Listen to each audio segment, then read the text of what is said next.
Welcome to DT Madness, Chronicles from the Third Life, Episode 124, April 6th, 2025.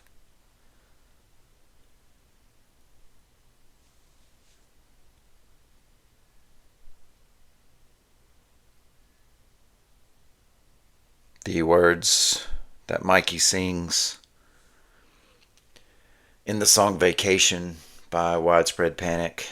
The verses are, at first he goes out for a swim, the waves crash on him, and he gets pulled out to sea.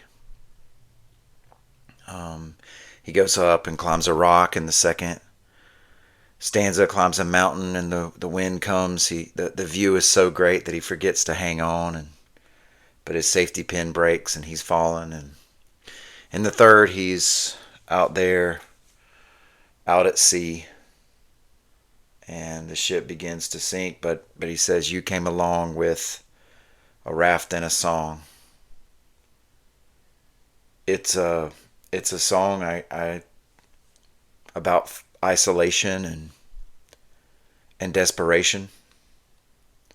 Those are feelings that I have certainly felt over my years. Thankfully, I've had various people to lean on as time has gone by in different eras and different phases of my existence. Because the thing about that song, about vacation, about Mikey singing it, JB with the background vocals, he says, "I didn't see you right next to me, but I'm so glad you could make it." And "so glad you could make it" is how I transition into the heart of the podcast each week after the Welcome to DT Madness. So glad you could make it. And the reason why I'm so glad you could make it is because going through feelings of isolation and desperation, or going through feelings of elation and joy, it's better with you. It's better with each other. And those are things that I know are true. I've experienced to be true. But I also know the reality that even when one believes those things to be true, we can work ourselves into a wall. We can wall ourselves off, My email from forever is worldwide_96@yahoo.com.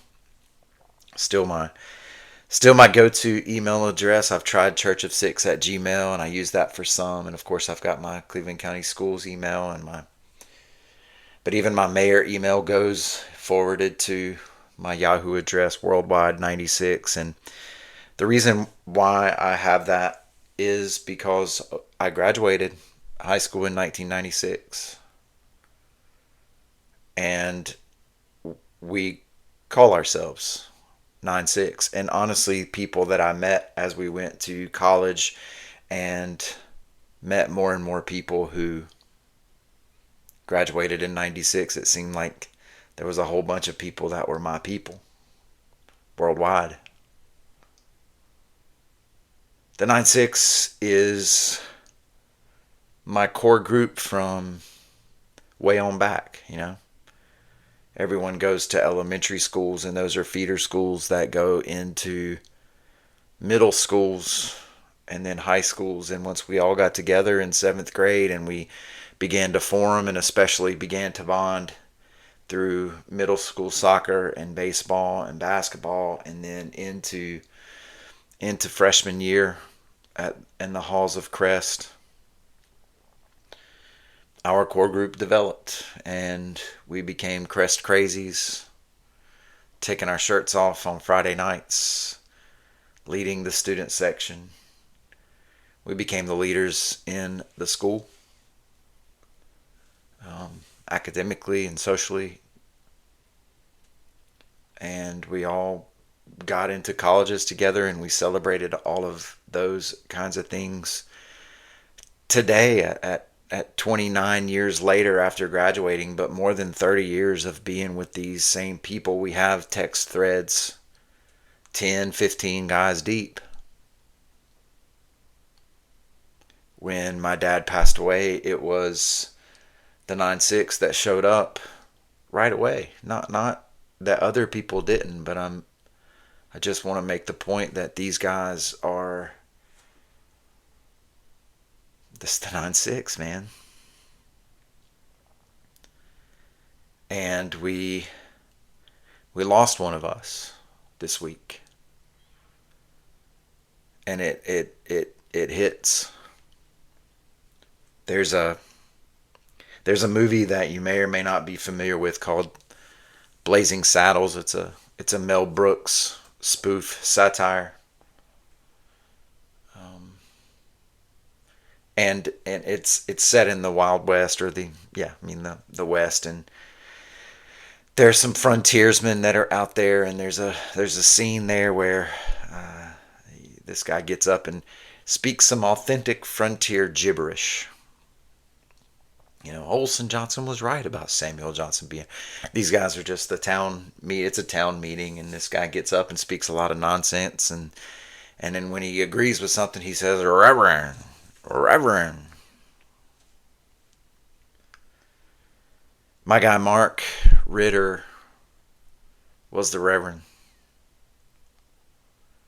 Mark got his pilot's license when we were in high school. His dad was a fairly successful businessman, and Mark was definitely on his way to doing that. Sharp, quick-witted, loved sports, was the first of us really to begin to drive in his blue. I wish I could remember what kind of car it was. We called it the Hoopty. We made videos called The Time Travelers for Latin class, and we celebrated life together in ways healthy and unhealthy in high school and into college. When I was supposed to be at Davidson College, where I was mostly was in Raleigh on Stedman Street with Matthew and Brian and Mark Ritter. And we would say the name Ritter, we would say the name Ritter just like that so much that it morphed into Reverend. And still today, when the news broke that Ritter was no longer with us, the text thread erupted in prayers that the Reverend would find his peace. I want to explore more and more ways that I can be an advocate, ways that we can be advocates for men's mental health. There are people who are carrying loads, and we have a culture, a backlash, I guess. I don't know what we got going on right now, but a culture who is telling men to be certain things and to hide and to withhold emotions and to not shed tears and whatever this kind of neo-machoism is. I don't know. But I know from my own life that I have carried burdens that I have left untold. I created DT Madness as an outlet for myself as I began to process my own weight, my own baggage. We had fallen out of touch. I had fallen out of touch with Mark. He's not one that's on the text thread, and I know that he'd been through some different things, but he was a crucial part of the first part of my life.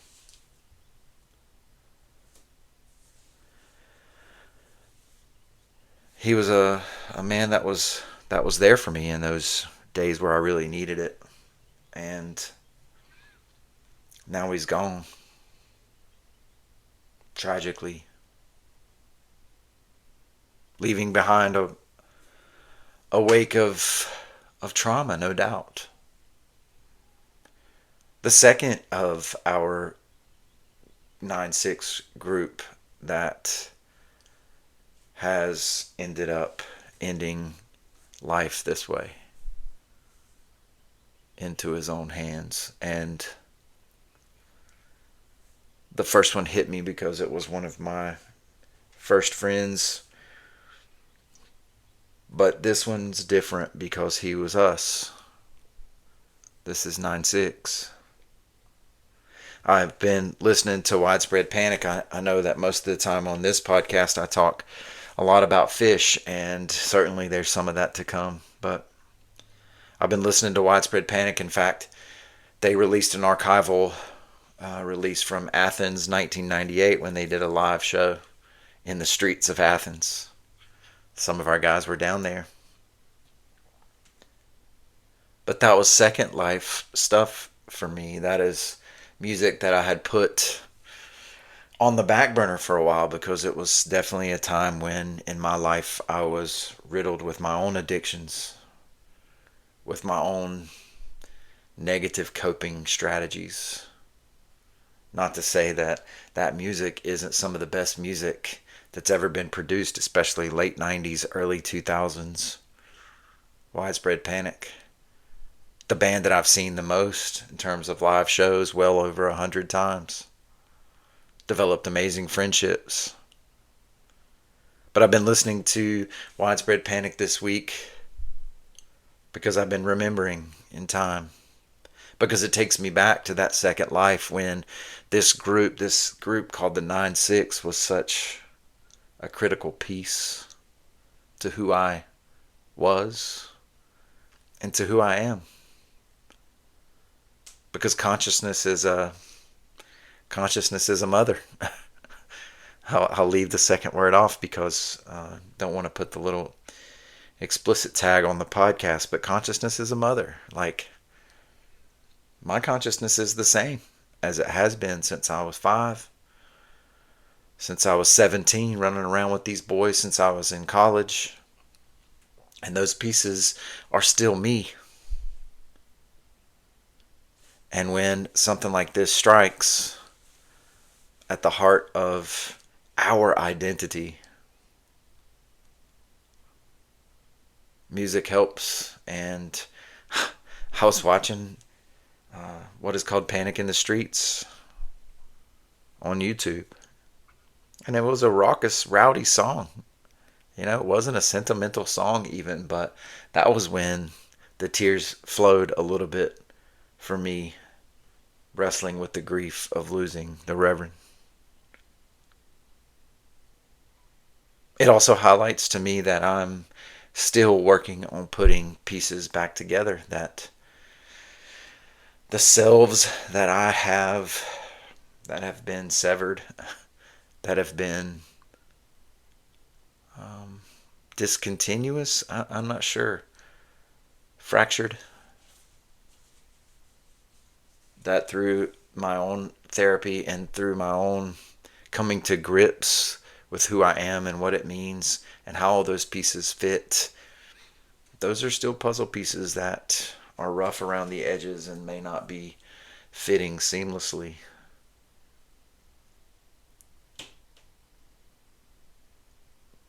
But I'm trying to pick up a little bit of the Second Life.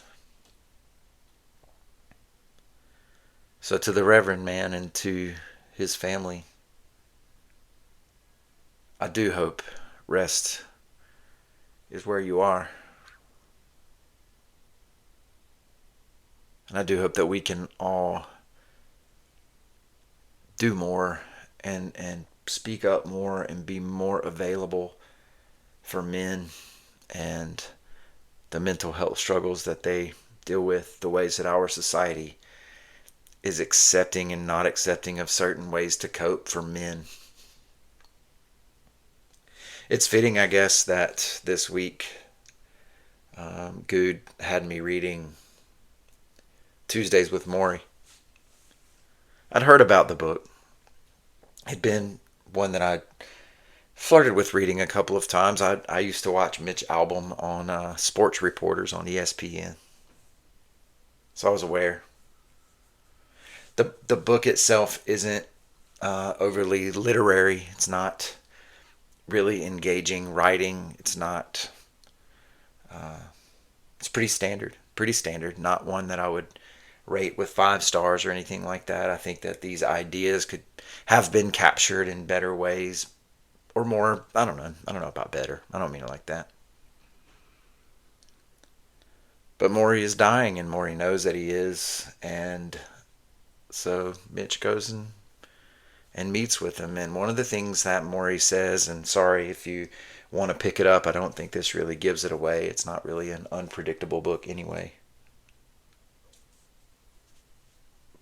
But he says that what he wants on his gravestone is teacher to the last. Now, for a little bit of comic relief, maybe, I don't know if you're familiar with the Big Bang Theory, but Stuart is one of my favorite characters in the Big Bang Theory. And at one point, he's trying to pick up some Latina women as he has become a nanny for Howard and Bernadette's baby. And he says, "Raise your hand if you're bueno." And I told the kids that's what I want on my gravestone. That's it. No name. Just raise your hand if you're bueno. But Maury says he wants teacher to the last. And I like that. I like that. Because I'm a teacher by trade, but I believe that that is a gift. And it caused me to think about the people in my life who have been teachers, maybe with a capital T, for me. And I think I could name almost every single teacher that I had all the way through. Miss Packard as the assistant in my kindergarten class who would envelop you with those hugs, and Miss Brown who told us early on that if we were going to cut the cheese to go outside. Fifth graders. Middle school was a trying time for me as it is for many people, but I remember Miss Cameron teaching me math. Miss Ledbetter with the science project that JC and I, 9-6, put out. Ramsey in ninth grade comforting me when my friend Daniel Green passed away from leukemia, and that was my first real taste of mortality among people my age. Mr. Harris, who was the inspiration for me to go into social studies. And Mr. Kistler, who, looking back, I realized was one of the best teachers I had because he knew it wasn't just about the math. But into college and where these true mentorships started, I think about Dr. Henderson, who was tough and eccentric and challenged me to think outside of my own comfort. Not just to swallow the company line that I had grown up with. I think about Dr. Yelton, who was an inspirational professor of history. I think about Dr. Partain, whose question, maybe fully human, is fully divine, in my New Testament class with him. Still colors the way I view the gospel, the way I view existence. Dr. Carskadden, in whose class Sarah and I met and whose mentorship still carries on to this day, who asks questions like, what is more real, what is or what ought to be? I think about these people who were mentors in my life, whose teaching has rippled out through the age. I think about people like my friend Matt Orth and Seth Stevens, who encouraged me and opened up a way for me to see how church could be, should be. Who taught me about quality and simplicity and community. Though even though the practice of it may have faltered along the way, the truth of it didn't. I think about my friend Derek Green that I taught with, who taught me to think slowly, to be deliberate, and my friend Good, who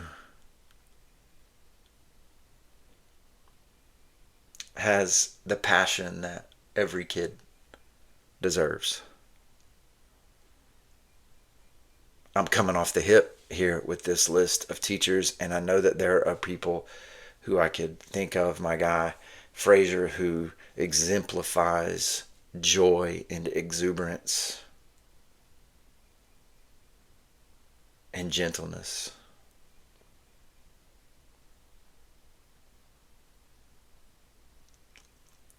So forgive me if a name was left off the list, but I like the idea of being a teacher to the last. And as I got the text message about my friend, the Reverend, as I got the news a few mornings ago, Thursday morning, I sat there for a while in my first period and let the kids work on their AP Psych, and then I just had to get up and process it with them. And then I gave them a nice little 12-minute speech about what I thought education was about.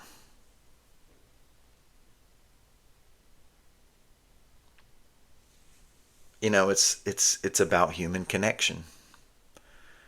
And I ranted and raved for a while on, yeah, it's fine, get your marks and make your A's and get your scholarships and get your jobs and all that kind of stuff. And all that stuff, it's important and it's worthy and it's fine. But we study history and we read literature and we let poetry soak over us and we gaze at amazing works of art and listen to music and study philosophy and read because it makes us more fully human. Because it opens up my eyes, as Henry David Thoreau would say, to see through another's, if only for an instant. But consciousness is a mother. I don't know what it's like to be you. I'm trapped in my own self-consciousness. But there are holes poked. There are cracks in those bars when I read, when I study. And I tried to go on to these 17-year-olds and 16-year-olds, and maybe, just maybe, in 20 years they'll reflect on it. My daughter and a bunch of other kids who I've known since they were little did Charlie Brown. You're a good man, Charlie Brown. And Sydney has come through so much.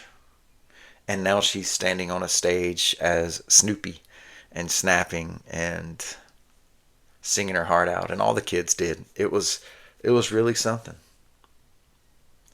Tennis, the regular season finished up and we took it to Kings Mountain and our guys finished second in the conference, and now we head to conference tournament Tuesday as individuals, and then we'll play in the dual team tournament at the end of the month, but we're going in as the 7th seed in the West. Not bad for a bunch of country kids. Isaac got pulled over not even a month into his driving life because the light that was over the license plate was burned out. He handled it beautifully, although he did say he was in a tizzy once he got home.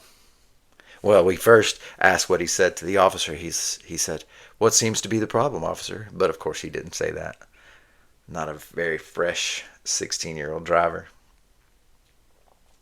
I did get to go down with my guy to see Trey Anastasio and at the Peace Center, solo acoustic. Stories were told. We had a great dinner, man. Me and my guy Shields, we had a great dinner. Talked about good stuff. Just good stuff. At one point he says, I just love a good meal and fine conversation. And I thought maybe he was hitting on me a little bit. But the thing about Shields, he's my boss, he's my principal, but you know what he is he's 9'6". So we went to Trey together and enjoyed the music and let the music wash over us and through us. And then the next morning, we got the text message on the 9-6 thread about the Rev. I got to throw out the first pitch at the Little League opening. And I did throw a strike, even though the little kid said that it was too high. It was definitely at the top of the zone. We're working on our budget for the town, and our town council is really getting it done. Like, we disagree on things, and we work through those disagreements, and we really are coming to almost complete unity. I mean, I don't even know about almost. And we've got some tough decisions to make, and these are tough economic times, and so things are going to have to go up, and I hope that we can do the best with the money, be responsible with it. I know we will. We do. We are.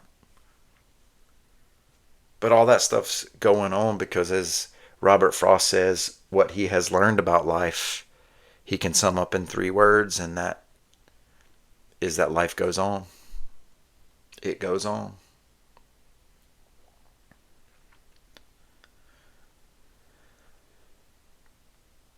My heart is heavy, man. It's heavy. And I don't know how to process it, and it's just been a few days, and me and the guys haven't gotten back together. There's not going to be a public service.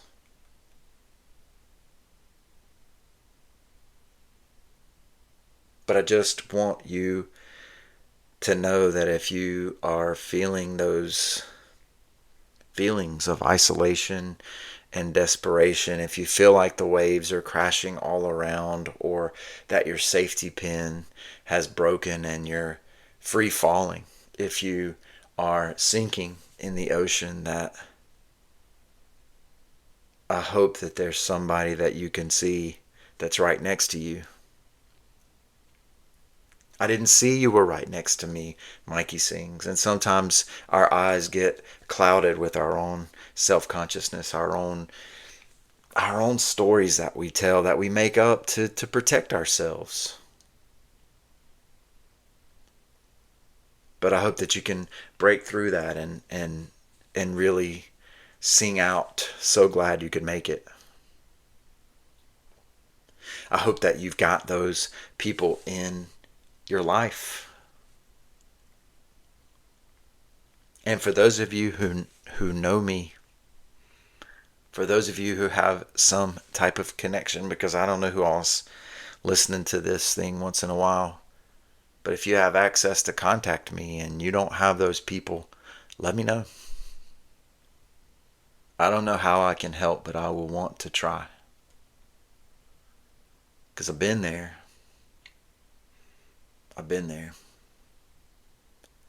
And I don't want to see another of my brothers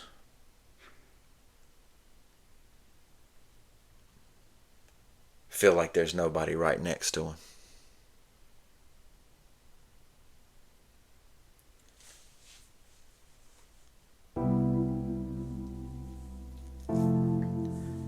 This episode is brought to you by Donnie Good. Donnie was in my class some years ago, and no doubt has heard one of these speeches from me when I was a younger buck. But now he's the guy that is creating the ripples and guiding my kids.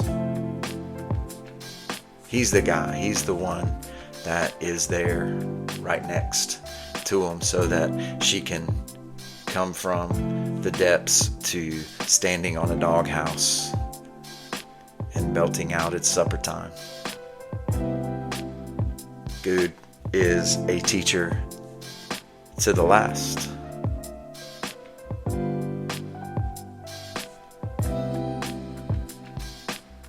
Grace and peace, my friends, and Reverend, rest in peace.